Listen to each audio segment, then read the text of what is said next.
important, some are not. But this one, this one really mattered. And I just want to say thank you for making it happen. Thank you.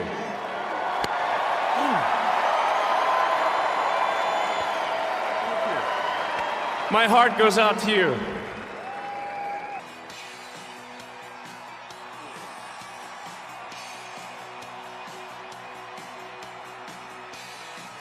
I mean, can you imagine how awesome it will be?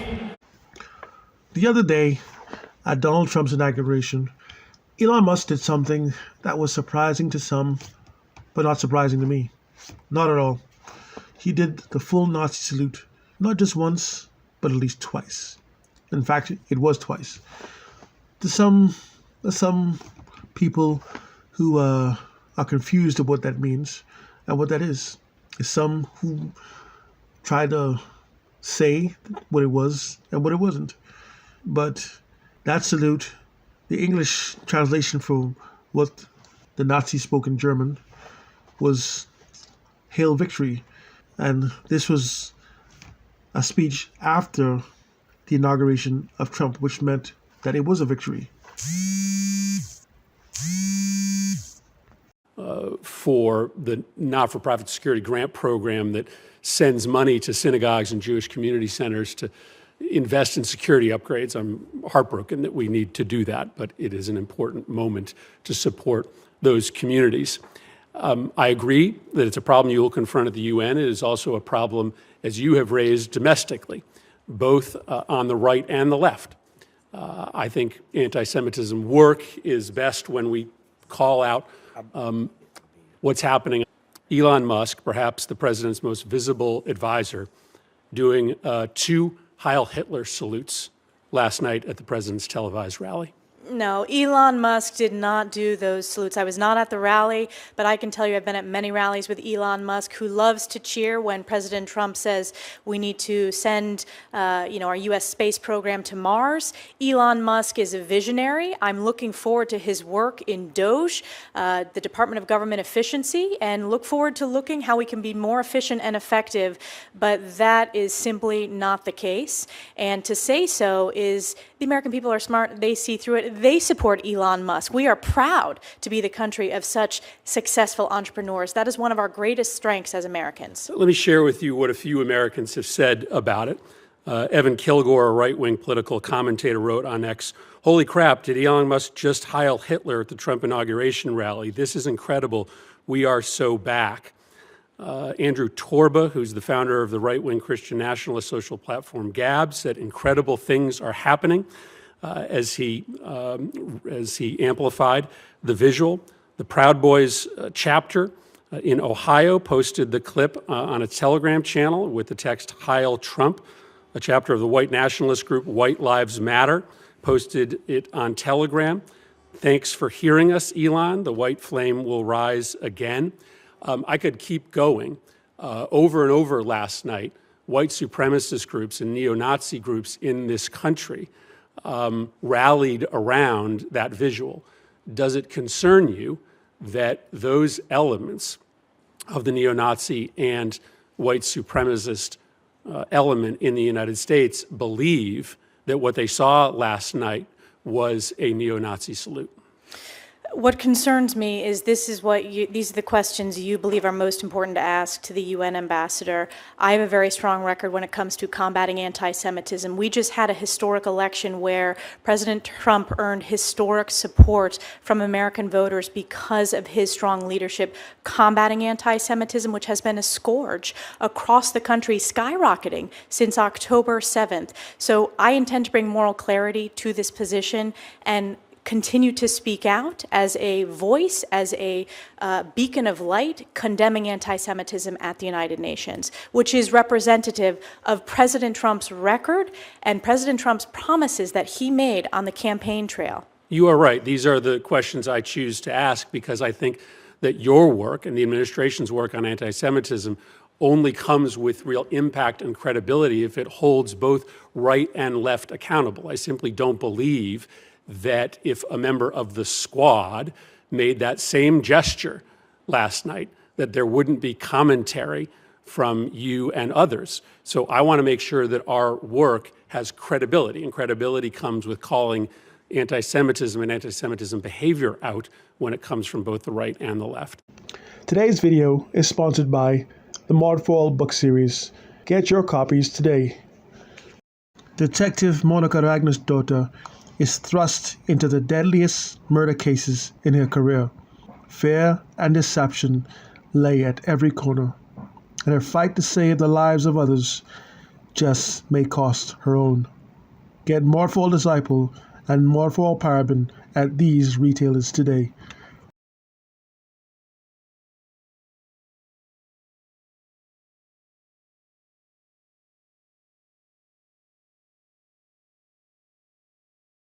Now, if your response to that clip is that you didn't know that happened, it is a good chance that the reason is because you live somewhere in which the right-wing enthusiasts are in control of the news and they have blocked their reports from enlightening it.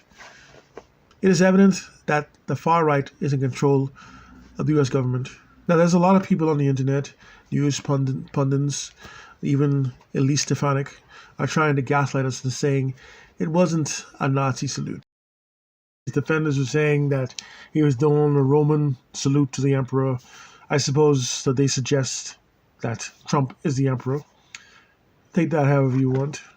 Then they claim that it was with his autism or bipolar nature, he accidentally made an awkward gesture. Awkward as in awkward in quotations. I challenge anyone, whoever you are, that is trying to say that it wasn't a Nazi salute, to do the exact same salute that Elon did, every motion, and do it all twice in public, with people around to see you. Let's see what happens. In Europe, as some of you might not know, that kind of salute is illegal and is a one-way ticket to jail. You will be arrested. There's no doubt about it.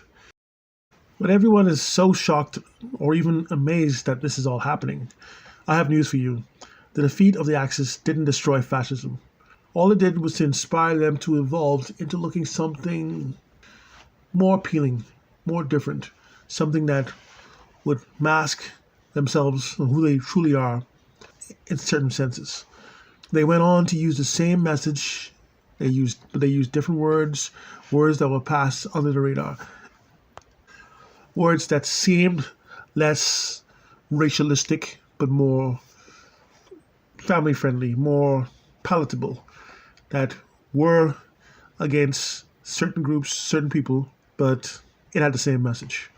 I say radar, but people on the left largely wouldn't know what these words are or the symbols they use because they aren't that smart enough because of the manipulations behind the scenes to make sure that people are less informed to know what those other things are behind the scene.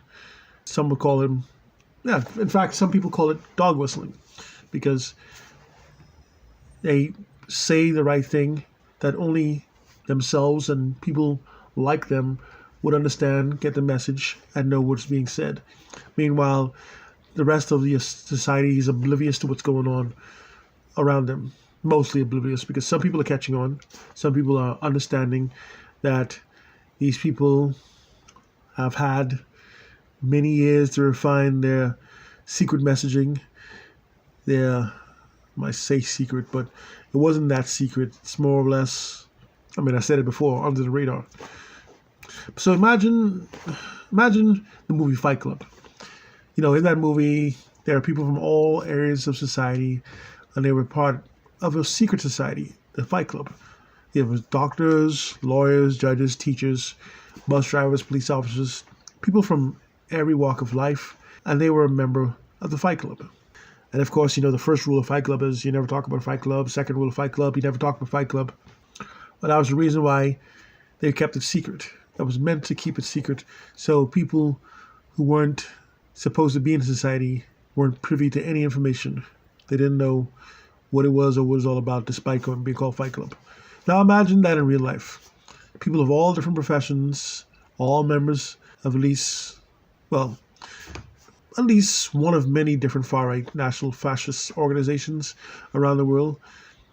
Even so-called journalists are part of this secret club of, can I call it hate?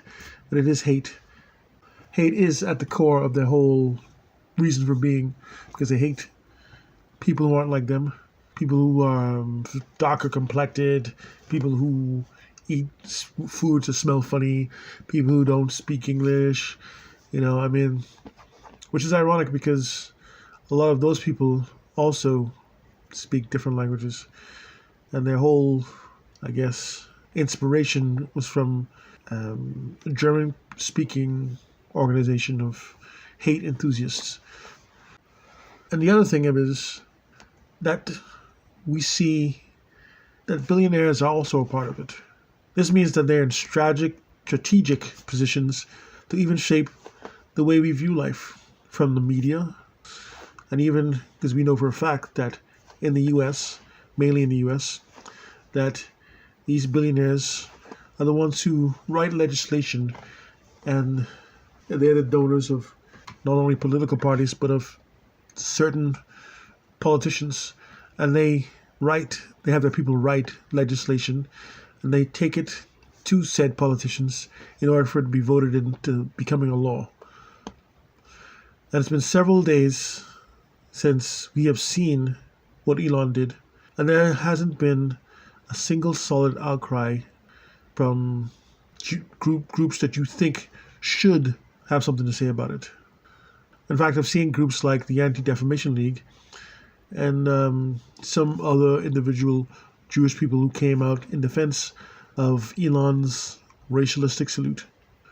Now, these are the same people who go out of their way to destroy someone's life just for saying the words, "Free Palestine." Yes. People say, "Free Palestine," and they're instantly destroyed. Their lives are destroyed. Their careers destroyed. They're virtually blacklisted from universities or whatever. It's just ironic how life is sometimes. What do we call that? We call it hypocrisy. People are being hypocrites. Hypocrisy has grown to great feats over the past few years. But I want you to take a moment, just not all of your day, just a small moment, to imagine what would happen if a CEO of any company, you pick a company, any company you can think of, imagine if they went up and did that salute. You wouldn't be wrong in thinking that that CEO would be instantly removed from their position at the job, at their desk, and all they've worked for, well, I say work, but more, been in charge of, and they would lose their job rather quickly, and they'd even be lucky to have a severance package. But what would happen if you were to do that?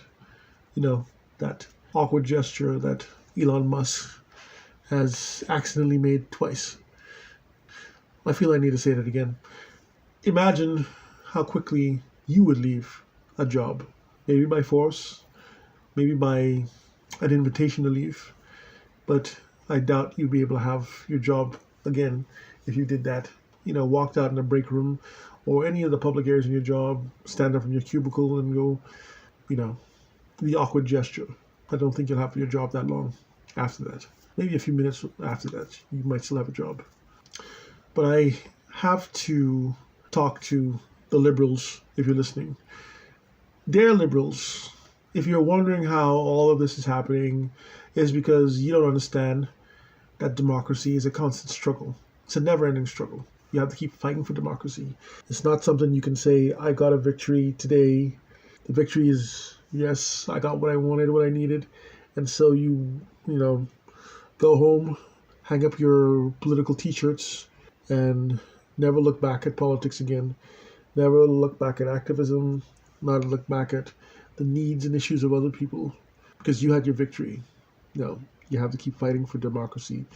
Democracy is a job, because the people on the other side, they have been working for a long time to make sure that everything we saw and are seeing today, they made sure that it would happen. Some people put it at at least 15 years ago that their plans went into full overdrive in order to achieve this. And I'm talking about these, in quotation marks, right-wing groups around the world. And ironically, those same groups took a page out of the Chinese manual, because in China, the Chinese, they make generational plans. They don't just come up one day and say, well, we're going to become an economic powerhouse to be able to feed the world and manufacture everything for the world so the world can run. No, it takes sometimes decades. It's always decades, but it might take 100 years. But they have a plan that they set in motion, and it takes a while for them to accomplish it. But they do accomplish it because they know it's a constant struggle, a constant fight. There'll be obstacles in the way, but you have to keep working for your goal to be able to achieve what you set out to do. So in China, the economic reforms actually started in 1978. See, 1978, which is a generation away, well, a few generations. But they decided that they were going to play the long game, and they were going to make a strategy to lift China and its population out of abject poverty, because China struggled so much to be where it is today. Invasions, war, you name it. But well, that's the thing. This is what the people, the liberals, have to understand.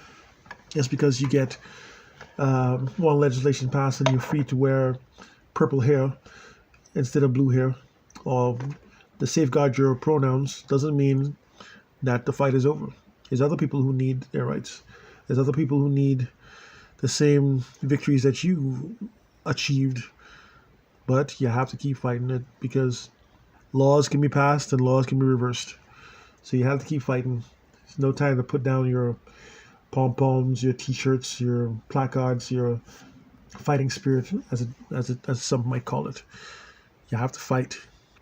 And a lot of people might laugh at this, but it's only a small number of countries, countries in the West, that have been able to fight off the specter of the far right.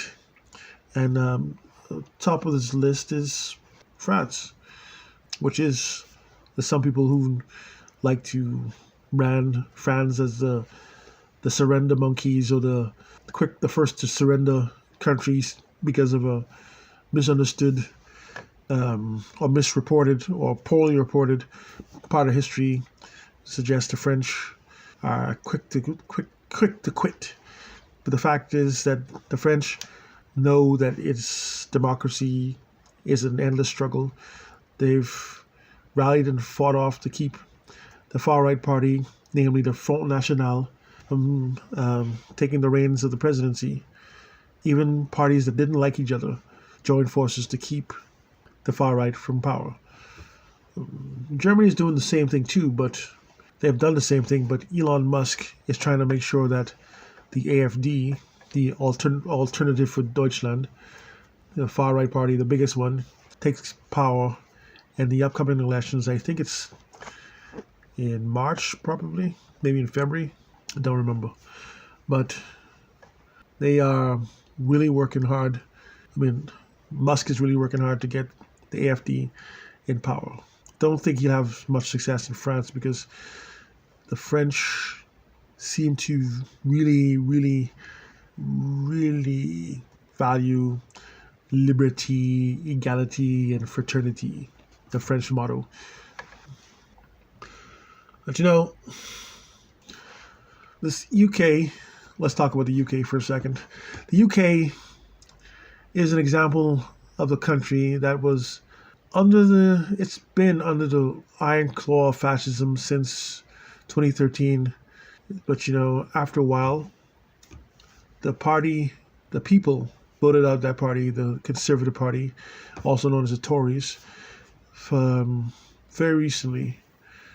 And some people like to not say fascism. They like to say far right, to clean it up, which is also kind of a way to lower people's guard by calling it far right instead of what it is.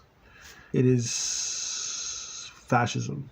Fascism never went away, and it's even stronger than it was before, because it only existed in some countries, but now the entire Western world is under the grip of it, or the threat of it, with some far-right parties actually winning elections and becoming the government.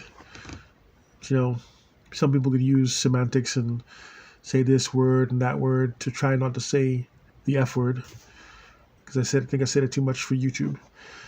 But, if it walks like a duck, it usually is a duck. So the only hope for democracy is a continual fight to preserve it. So keep fighting. Don't quit. I mean, why not fight now? Fighting now is good. You have to secure not only your rights, but the rights for other people. That's what democracy is. One for all, and not just one for some. And before I switch off the mic, there's a question I want to ask you. What is the difference between fascism and capitalism? If you know the answer, just comment below.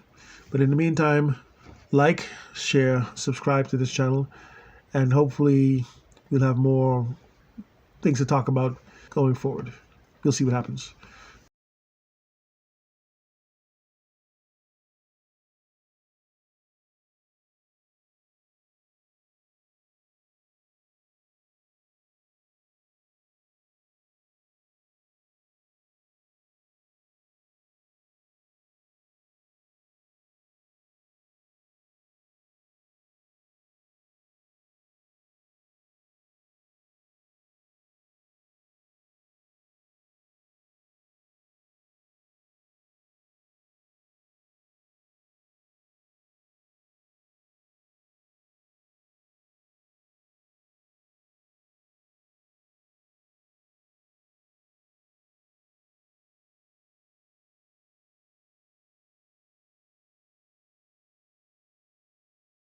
Leading authority on anti-Semitism, defending doing that.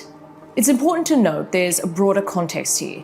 Musk is accused of using his platform to promote right-wing bigotry, conspiracy theories, and, yes, anti-Semitism. He's also supporting Germany's AfD party in upcoming elections.